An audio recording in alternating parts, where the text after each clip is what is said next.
Lotus Blossom stopped short in the road and began to cry.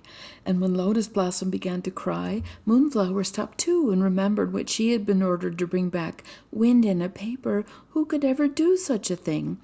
So Lotus Blossom and Moonflower both flung themselves down by the roadside and cried together. Never, never, never, they sobbed, can we go home again? As they sat there, along toward them from the fields came a young girl riding on a water buffalo. She stopped before them and asked, "Why are you crying?" The only answer was, "Boo-hoo, boo-hoo." "Crying will not help matters," said the girl. "It is better to consider and see if you cannot find a way out of your difficulties. Tell me what troubles you." So at last the young women dried their tears long enough to tell her their trouble.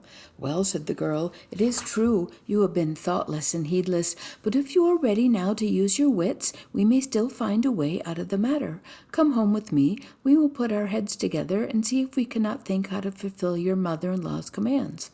Now Lotus Blossom and Moonflower had never even dreamed of thinking, but seeing that the girl honestly hoped to help them, they got up behind her on the water buffalo and went off with her.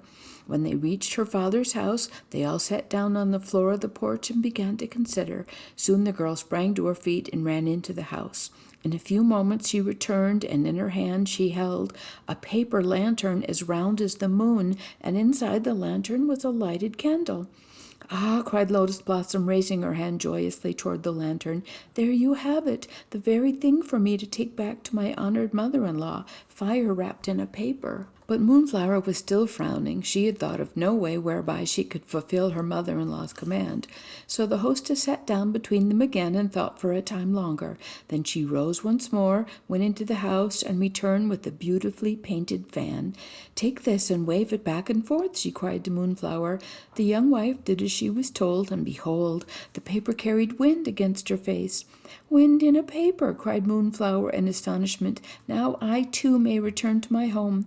So the two young women gratefully took leave of the girl who used her wits. They paid the visit to their native village, and when they had stayed long enough, they set out once more for home. Their mother-in-law saw them coming and was greatly surprised. She did not even wait for them to come to her, as she did on most occasions, but went to meet them at the doorway. "Have there come to this family daughters-in-law who do not obey their mother-in-law?" she cried sternly. "Have you come here without fire wrapped in a paper and wind in a paper?" As she spoke, Lotus Blossom held up her paper lantern with fire inside it, and Moonflower began to send the wind against her mother-in-law's face by gently waving her paper fan. "Well, someone has done some thinking," the honored lady cried.